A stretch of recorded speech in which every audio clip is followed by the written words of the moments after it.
Travis Barker and Tom Delonge of Blink-182 have been teasing a return of Boxcar Racer after nearly 20 years in recent times. Both have also mentioned that there is an unreleased song which was actually recorded recently. I'm sure most people who are watching this know who Boxcar Racer are and they enjoy them, but for everyone who doesn't, it was a very short-lived, accidental side project by Tom Delonge and Travis Barker of Blink-182, along with David Kennedy, who would go on to join Tom in Angels and Airwaves 3 or 4 years later. This project lasted literally a few months. They recorded one album rather efficiently, which we will get into, shot a couple of music videos, appeared on a few TV shows, and also played a few concerts. I think they actually only did one tour. It literally lasted a few months, but became one of the main reasons for Blink-182's split in early 2005. To put the Boxcar Racer album into perspective, the whole recording process only took about 6 weeks, and Travis Barker completed his takes in a matter of hours. Obviously, it's Travis. He features on absolutely everything, and he's an extremely competent drummer. Understatement of the year, actually, right there. Now, compare that length of time, 6 weeks, to Blink-182 records, which can sometimes take months, especially when you're looking at mixing, mastering, and also promoting the record. This really shows how small this project was intended to be. In fact, Tom really didn't intend on it becoming a proper band. Yet this small sort of little project he did just for a bit of a creative outlet ended up being something which caused Blink-182 to split for 4 years. To elaborate on this, we have to look at the 2 albums before Boxcar Racer that Blink-182 released. So if you look at Enema of the State here, it is very, very much an even album. Mark, Tom, Mark, Tom, Mark, Mark, whatever. And then you've got Take Off Your Pants and Jacket right afterwards, which again, Tom, Mark, Tom, Mark, Tom, Mark. These 2 albums are what really established Blink-182's signature sound and also kind of made them the pop-punk heroes that they are, the sort of mothership that has been so influential to so many bands since. But now let's look at the self-titled record, which came out 1 year after Boxcar Racer. It's extremely Tom heavy. Tom has commented on this himself, saying, "It's obvious that the music changed after I went and did Boxcar. One of the craziest things about Boxcar Racer is that it was both the greatest and the worst thing for Blink. It was obviously the reason why we made that last record, which I thought was a masterpiece, but it also caused a great division in the band. It was really hard for Mark.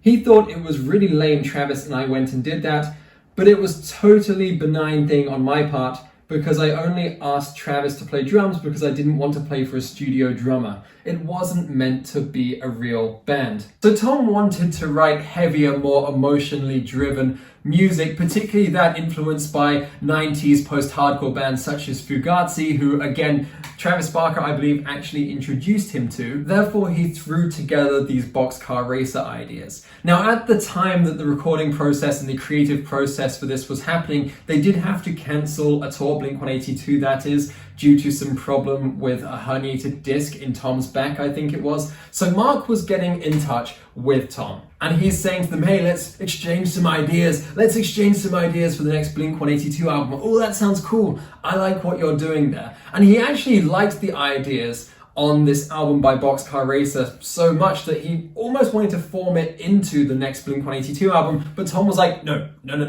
On top of that, you've got MCA Records being like, "Oh, we like this. Okay, Tom, Travis, you guys, go out on a tour. Go on Letterman.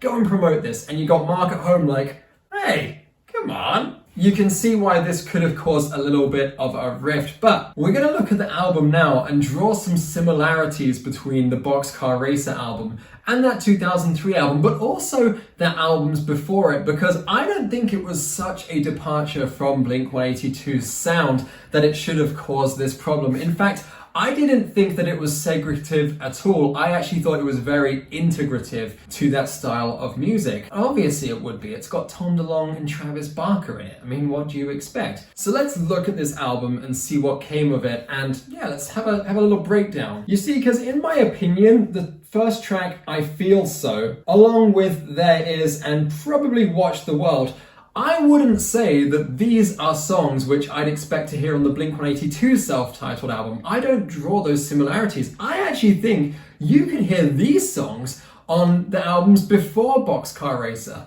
Particularly There Is and Watch the World. If you listen to those songs, you can very, very easily draw similarities between songs such as Stay Together for the Kids, What Went Wrong,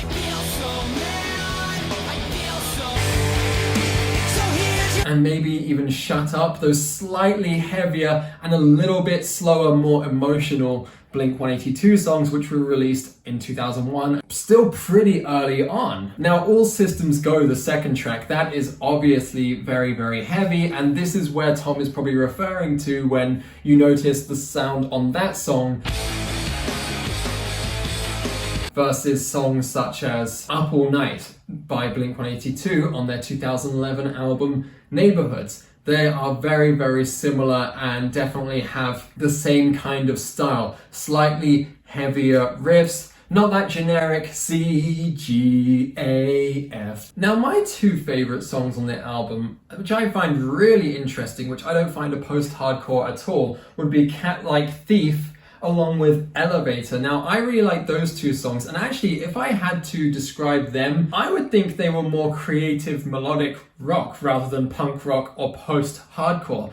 In fact, they kind of remind me of Blur in a way, something which I would imagine Damon Albarn making. And I get it because they're slow songs and they're still rock songs and they have punk rock singers on them, such as Tim Armstrong features on this song, and obviously Mark Hoppus features on Elevator, which I think was a bit of a olive branch from Tom Delonge. Like, hey Mark, I know that you're not a part of this album, but hey, why don't you come sing on this song? I really like that.